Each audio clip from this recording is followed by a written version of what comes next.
So we're here. Oh, hi. Welcome to Progressive Soup. My name is David Stevenson. Emily Volpentesta, co-host, is doing chair massages today, so she's not here.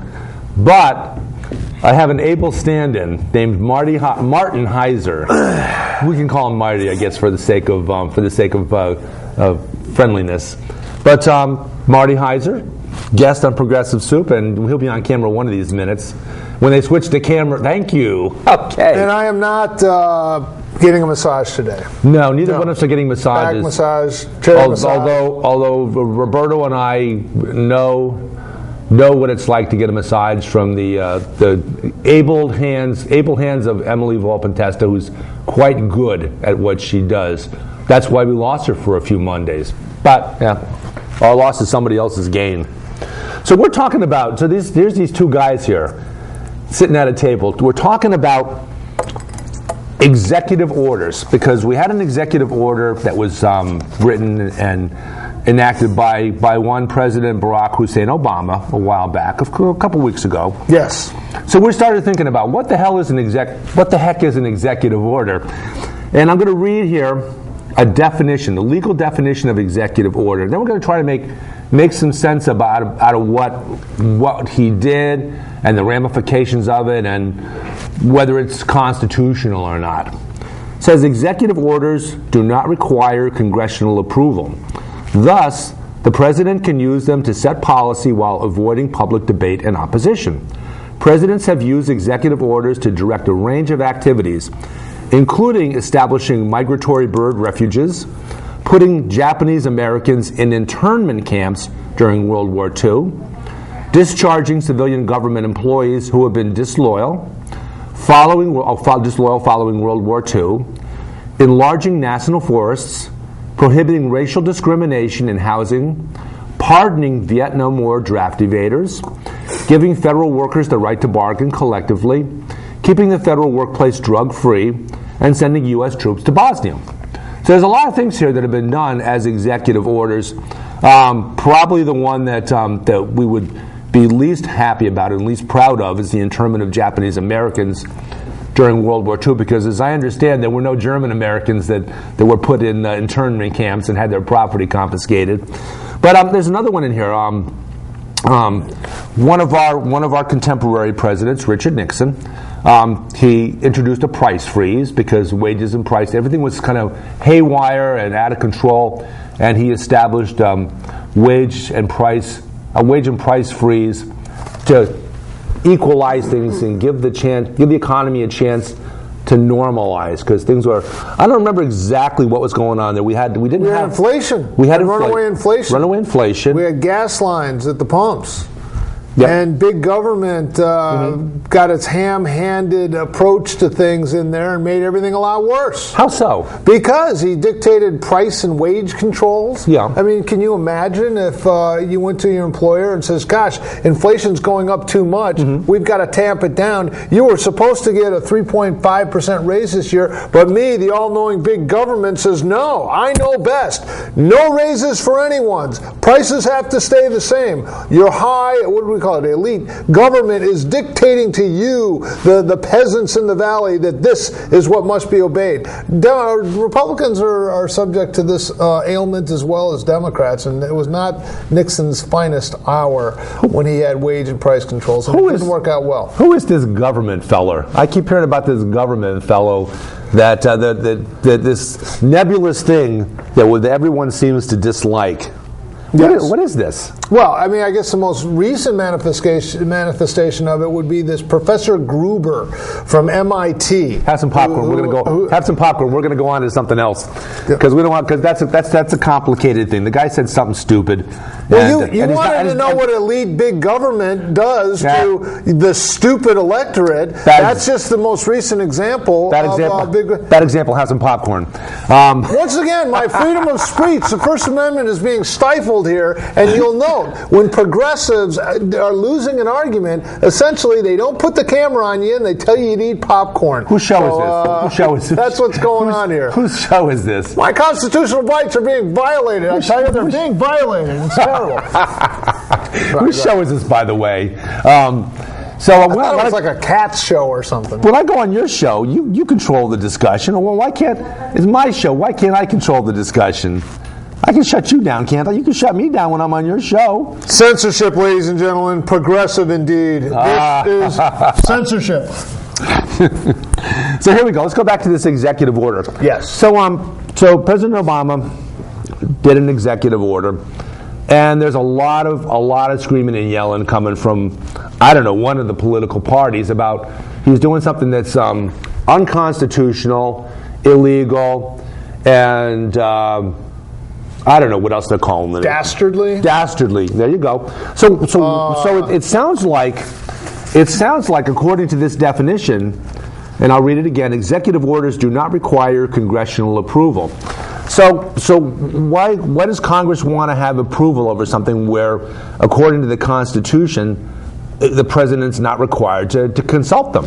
Okay. I brought some stay on topic. Visual. This is definitely on topic. Visual aids here. Oh, this is perfect. Okay.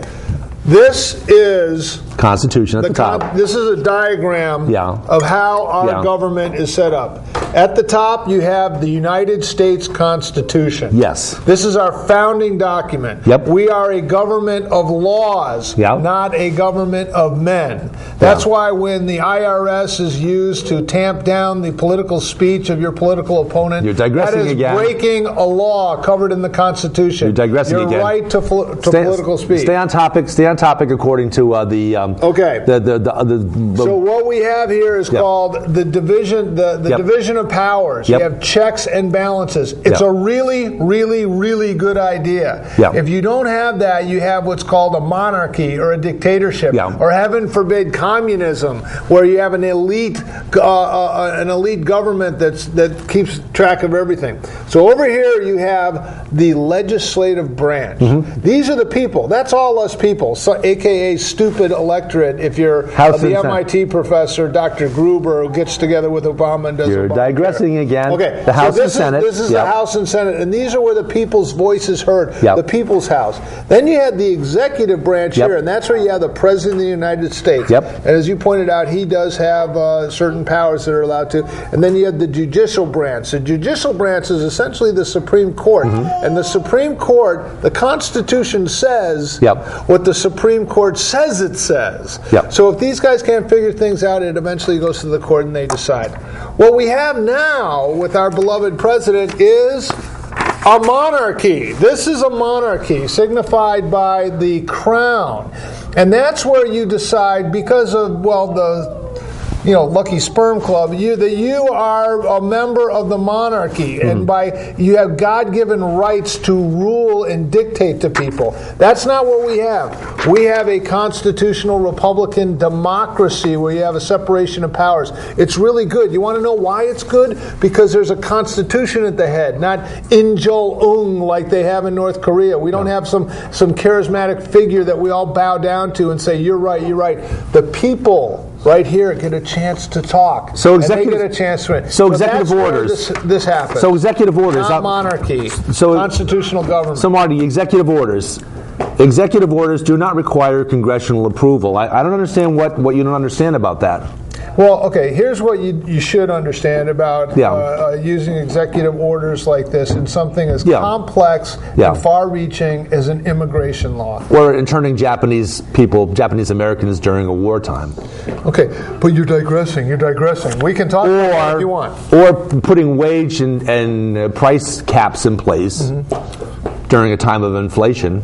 Yeah, I think that wasn't that good an idea. But here you go. It's not the question is not whether you think it's a good idea or not. The question is whether it's legal or not. Okay, does the president have the right to do what he did? Well, I'm not saying he doesn't have the right to do that. So you're saying he does? I'm saying he does have the right to do that. Okay. I'm saying it's a really dumb idea. I'll tell you why. You don't like the idea? Okay. No, Excellent. I do like the idea of including immigrants in the mainstream of America. Okay. I do like the idea of having a path to citizenship. As a matter of fact, we have substantial immigration laws that are already on the book. Yeah. Okay? But if we look back, as the progressive folks are like to do, they have George H.W. Bush and Ronald Reagan, and I did a little research on it. Yep. But they had, well, let's start with Ronald Reagan. Because they both did executive orders regarding immigration. That is not true. That is not true. Okay. Immigration, there was an Immigration Reform and Control Act, which was signed into law by Ronald Reagan in 1986 that essentially gave mainstreaming of 3 million immigrants, which in 1986 was a substantial number, comparable to the numbers we're talking about here. Absolutely. But he did it in conjunction with Congress. You'll remember this nice big burly Irishman named Tip O'Neill, who came out of Massachusetts. So Ronald Reagan and Tip O'Neill would to tell the story. Go ahead. Would have a beer in the White House, and they would come up with compromise. Again, boys and girls, for those of you scoring at home, divided government, checks and balances. A monarchy. That's why we divided government, not a monarchy. In other words, you had agreement between the Congress and the president. What happens when the Congress and president do not agree? Does the president have the right to step into this realm and do an executive order? I guess he has the right, but I think it's a really stupid thing. And you know what? He's continuing to do really stupid things. And as we sit right here... On topic. Well, this is totally on topic. Okay. As we sit right here, end of November, beginning of December 2014, there have never been a higher percentage of Republicans in Congress going all the way back to the end of World War II. So I would say that the vast majority of the United States has recognized this concept of going towards some kind of dictatorial monarchy, an elitist, we know best, we know how to do your health care, we can lie to you, we can call you stupid, we can do whatever we want. How many Republicans in the Senate? Best. How many Republicans in the Senate going into January? In January, how many Republicans in the Senate? And you can count. 52, and you can count Louisiana on the Republican side because we know that's going to go toward. I think there was about 9, bleeding heart liberal Democrat senators 9 that flipped, were going to do everything, and you had 9 Republicans that came in and took over for them. So there's about again, the people have spoken. So there's what? So let me just finish my point. Go ahead, okay? and Your question was why can't they do it? I guess he can do it. I'm just saying it's really stupid for a president to with his pen and with his phone. I got my pen, I got my phone, and just going to dictate to the electorate on something as far-reaching and as important as immigration. Final point. Which other presidents have done. Okay, you're wrong. You're absolutely wrong there, and I'll tell you why. Franklin Roosevelt. Well, I'm not going to. Let's talk Reagan and Bush, because those are those dastardly Republicans. Reagan in 1986 signed into law a law that was passed called the Immigration Reform and Control Act, and it was signed into law that included 3 million people into the mainstream of America. George H.W. Bush followed that up with the Immigration Act of 1990. Again, it was negotiated with going across the aisle, coming up with a compromise, and taking it to the people and voting on it. It was voted on, it was by their representatives, and it was signed into law. What Barack Obama is deciding to do is unilaterally say, this is what we're going to do because you guys haven't acted, so I have to act because, after all, I'm a really, really smart guy. I was a constitutional lawyer, and I'm a community organizer from Chicago, and we organize communities, which is a really important job and has prepared me for this, and I dictate that's what we're going to do. I can't reach across to get my I'm trying to get my face in like you did to me. Apparently you've got a longer neck than I have. All right. Well, it's out there, but that's all kidding aside, and we're saying the jokes. So, can it be done? Yes. Apparently it can. Should it be done? I think not. But my hidden agenda is so many people are ticked off by this that I'm like, okay, if you're going to be unilateral and all that because you think you're going to pick up a lot of Hispanic votes or something like that, or you'll be, embraced by history or something like that. Or do the right thing. Well, no, it's not the right thing, because if it's the right thing, why didn't he do it before the election? If it's the right thing, why didn't he do it when they had the Senate and the House of Representatives in his pocket? If it's the right thing, why didn't he? He should have done it before the election. Okay, you know why he didn't? Because New Hampshire would have been Republican too. My boy Scott Brown would have won that race as well. And Virginia, which was a nail biter, that would have turned Republican too. Because he knows that this is very unpopular what he's doing. That there's a taste for compromise on immigration. He knows that, but he's saying it's my way or the highway, because after all, I'm a really smart guy. The Senate passed a bill and the House never voted on it. Why is that? That's a good point. It's probably a good point. And in the same breath, the House of Representatives have passed something like 396 bills that the Senate hasn't picked up. And 395 of them had to do with impeaching Obama. No, I think maybe 30 or 40, another 30 or 40 had about to do with repealing Obamacare. Repealing Obamacare. Yeah. And that's all well and good, but there's also some good stuff in there, like passing the Keystone Pipeline and some other things to get the economy going again. But there wasn't. But luckily now we have a Republican Congress, we have a Republican Senate, and they might be able to put something together. Well, now we talked about how the Republicans going into January will have, it's 52 Senate seats now, and I think it'll be 53 when Louisiana has their second round of voting. 53, that's a pretty sizable majority. 2009, let's think back to 2009. The Democrats had 60 members in the Senate. Well, they had 59 in Joe Lieberman. We can't count Joe Lieberman because Joe was the guy that screwed up the good health care bill. He's the one that said that if anything with the public option came to the floor, he'd filibuster it. Thank you, Joe. Now get out of Connecticut, please. He did get out of Connecticut. He's not a senator anymore. He got while the going was good. But anyway, to the vast viewing audience, you just saw yet another example of intolerance from the progressive side of the aisle. No, if you disagree, get out of town. It's his behavior. We judge behavior, not individuals. Well, even if his behavior is contrary to what you think, doesn't mean he has to leave the state. Well, they're all leaving anyway because the economy's so bad. Well, that's true. Before we go any further, up how did a rich Connecticut morph into? But we're not going into that yet. Okay. But you had at that point 60 Democratic senators. Yeah. Was this the American public unilaterally slapping the Republican Party in its face? I mean, if you want to go back to 2008, 60 senators is a lot of senators. Yeah, but see, do you see the beauty of the system here? Yeah. How there's checks and balances, how it corrects itself. Because in 2008, you've had 2 terms of George W. Bush. Yep. The nation was pretty war weary, and then we had this unbelievable financial collapse. And they didn't want to have the Social Security privatized either. That was a big non-feather in George W. Bush's non-hat.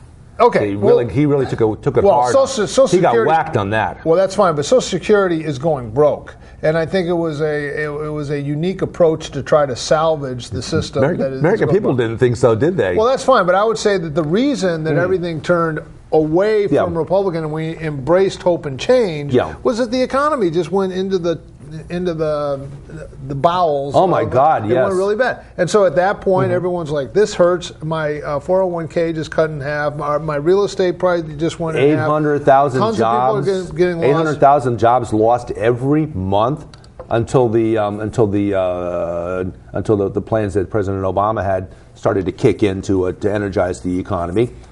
By March, 2 months after you'd taken office, things started to turn around, and since then we've had positive job growth as opposed to 800,000 jobs lost per month average. It was a tough time. It was a tough time. The stock market went to hell. Yeah, and I think that the electorate responded accordingly. Yep. And that's why I think the Democrats, the party that's in power, when you have these economic catastrophes like this, generally get booted out, and the next one better produce. And then what happened 2 years later in the midterm elections? Instead of focusing on the recovery, they focused on passing Obamacare. Yeah. Don't say I'm saying that. Senator Schumer in New York was saying that. Chuck Schumer was saying that not 48 hours ago. Yeah. And so instead of that, he's forcing on Obamacare. That gave birth to the Tea Party. Yeah. And what happened to the Congress, the House of Representatives? I think it's called a bloodbath. Well, it was shellacking, as the government said. And then, but continually, the president continues to want to put these policies. So now, not only did the House of Representatives switch over, but also the Senate switched over. How did he get reelected? I'm not completely sure how he did. It may have had something to do with sicking the IRS on his political opponents and putting phone taps on Mitt Romney? Not Mitt Romney, but on Fox News correspondents like James Rosen and his parents out on Staten Island, which the Attorney General, Obama's wingman, later apologized for as well. Who's the Attorney General? Who was the Attorney General then? Eric Holder was the Attorney General. And he's still the Attorney General because he has not named a new Attorney General that the Republican Senate has approved. Has he named anybody yet? No, I don't think Obama has Okay. maybe he did. I think there was some lady or something. There was talk about somebody. But the point is that Eric Holder used the NSA to tap the phones, or at least the metadata, of journalists that disagree with him. Yeah. I mean, what is this? Like Soviet Union in the 1950s? Did they actually listen in on conversations, or is it just metadata? You're right. It was just the government looking in on the mass amount of calls. They weren't recording the conversations. You're right. You know, who cares? I'm asking government, you go ahead and you just go ahead and monitor everyone's phone records and see who they're calling, especially if they're journalists, because journalists, they have to be free and able to operate. And anyone whose number shows up because they called James Rosen, nothing bad could happen with that. So government, you go right ahead. As a matter of fact, why don't you start monitoring the internet? You could do that too. Just go ahead, monitor the internet, monitor our phone records, monitor our health insurance, monitor our time with the doctor. Why don't you just take over everything? Do you want to know the home who, of the free and the land of the brave will just sit back and let the nanny state take care of it? Do you know who monitors the internet pretty well? Well, I know Al Gore invented the internet right before he had the hockey stick for global warming. No, he didn't invent it. He invested in it. I'm pretty sure. He made a lot of money. He made a lot of money. He was one of the initial investors in Google and made a whole boatload of money like all the initial investors did. But speaking of Google, Google is the one along with Facebook. Now you go on Facebook. Do you go on Facebook? Yeah. I go on Facebook. Do you ever take any of those polls that they ask you?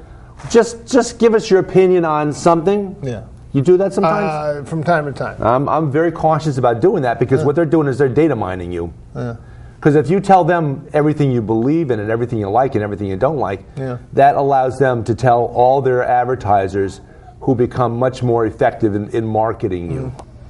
That's why I never answer any of those questions. Well, my point is... Because nobody's business but mine and yours, obviously, because here I am telling you. My point Facebook's not listening right now. My point is that it's one thing when you have private enterprise. Like I have a subscription to Sports Illustrated, and I make it out to Walter Payton at my address. And then I find it interesting. Yeah, I do. Oh, nice. And then I find it interesting to see what other organizations send Walter Payton at my address. Who have they sold the mailing list to? Yep. That's one thing. Yeah. When you have a government that are actually getting into the phone records of journalists. Yeah, but Facebook when you have a government that is taking the IRS and targeting their political opponents. But I don't know. I know you progressives. Doesn't Facebook target us? It doesn't matter. It doesn't matter from a progressive, liberal point of view as long as they're targeting those dastardly conservatives. Doesn't Facebook but I target tell you, us? it matters. Doesn't Facebook target us? I guess I don't lose too much sleep over Facebook or Google or Sports Illustrated targeting me. But when the government does, then I lose sleep over it. Maybe you ought to, because I think Facebook itself is gathering up an awful lot of information about you, way more than the government does, and using it against you. I disagree with that. I think the government they have admitted. They're using the NSA has admitted. The camera operator agrees with me. Well, so you got that going for you. But the NSA has admitted that they were focusing on the phone records of a Fox News reporter. Yeah. His name is James Rosen. I know and for good measure, they also focused on the phone records of James Rosen's parents. And they did this because they thought he was a threat to the country. And Eric Holder later went on and apologized and regretted doing that before. Well, he didn't do it personally, though. Oh, you couldn't be more wrong. He signed the affidavit going after it. He signed the subpoena. Going after James Rosen. Yes, absolutely. He signed it because at first he says, well, we read about this in the paper. You know how they said, oh, that was the first I ever heard of this. You're kidding, Benghazi? What happened? I heard about it in the paper. Well, IRS, oh, we heard about it in the paper. Everybody in government always says that, no matter who it is. I don't know about that. If you're out of touch and you're a community I didn't know about it. I didn't know about that. Didn't have a word. Plausible deniability. My training as a community organizer, we didn't know how to run things. But they said, oh, I didn't know anything about it. And then it goes, well, gosh, guess what? Here's the subpoena. That Eric Holder, that's your signature on the subpoena to go after the phone records. That subpoena. Yeah, that subpoena. So, this whole pretext of progressivism and liberal, and we're looking out for the little man. Boy, man, when you guys get empowered, step on the Constitution. We're going to do what we want. We'll lie to you. If you like your doctor, you can keep your doctor. If you like your insurance policy, you can keep your insurance policy. And you can. Guess what? Your doctor. I kept my doctor. BS. I kept my doctor. Well, yeah, look, but see, I kept my doctor. Don't you people realize we are the land of the free? My doctor. Well, good for you. You could too if you wanted to. Anybody could. Okay. All you have to do is make the decision that if your doctor is not in network and not in the network, because the HMOs all have networks and they all have preferred providers in all fields, including general practitioners. All you have to do, and this is what I do, is when I go to my doctor, he's not on my network. I pay him $95. I go to see him twice a year. Big deal. So it costs me $190 a year to have my doctor. But then I can't complain and say, well, I lost my doctor because of Obamacare. He disappeared. No. It's not me that's saying it. It's Barack Obama that's saying he regrets saying that because it was a lie. No, because it was a lie. No, because the HMOs did things differently than they expected them to. Okay. Here's the point. The progressives are supposed to be in favor of the little guy. Yeah. The progressives are supposed to be in favor of transparency. Progress rather than regressing. Yeah. Oh, yeah. Well, their definition of progress is big government is going to come in to your relationship with your doctor. Big government is going to come into the internet, and we're going to start regulating the internet because, after all, big government is the arbiter of what's fair and not fair. That's a progressive future. You like Detroit? You like the Soviet Union? That's where we're heading with this progressive We're going to break that off right now. We're going to come back and do another show, and we're going to start with net neutrality because I think you're alluding to net neutrality. Yeah. Okay, let's come back. We're going to come back to this progressive soup. David Stevenson, Marty Heiser, good friend Marty Heiser. And we're going to come back and we're going to start with net neutrality, and who knows where we're going to go from there.